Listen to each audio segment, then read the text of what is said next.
Hi guys, welcome to the short video about the question if you can update the Malwarebytes free. If you get this notification, install now, update available, and yeah, it is a little bit different for every kind of software, and especially for free software and for free software in general.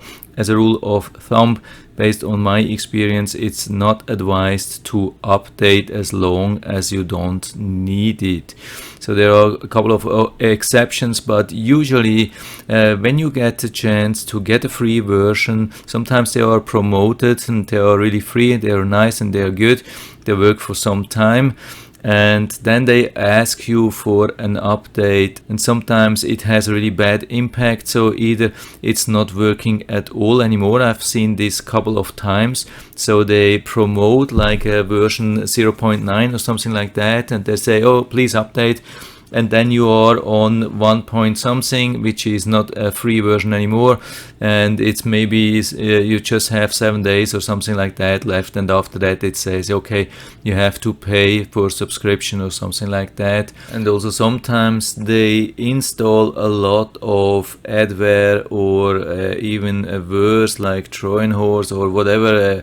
Sometimes yeah, it depends on it. I mean, it's not normal that they install like virus or something like that through a backdoor, but it could happen, so you have to be really careful. So really, as long as everything works as normal and there is no known really security issue or something like that, I would not recommend to update. It's I would say 90% of the cases, if there is no real visible reason to do that, it has in 90% of the cases it has negative impact. So I was asking then, yeah, how is it with Malwarebytes? After I update this, will they just tell me, okay, you are now on the full version, you have to pay for that, or how is it?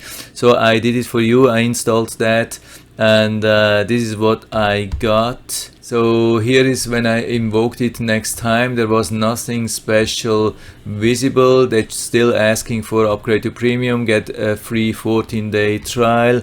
This is exactly as it was before. So I run a scan, it found all these bad things here. I clicked on quarantine and it said, yeah, it has been successful, and it gave me the statistics and everything. So for me it looks like you can update. Maybe they just updated the virus database, so you're up to date now. This is and it makes sense, of course, to be up to date with a virus scanner, so it's a good thing, and I highly recommend to update. It looks like it's not just like a scam, and they are not kicking you out of the free version, so it's a good thing, and I'll keep going with that. And I hope I've been able to help you a little bit with this video. If you have any questions or comments or better solutions for a free virus scanner, just let me know down in the feedback area. I'm always happy to talk about these things, and if you like the video, give me a thumbs up, subscribe my channel. Thanks for watching, and see you next time.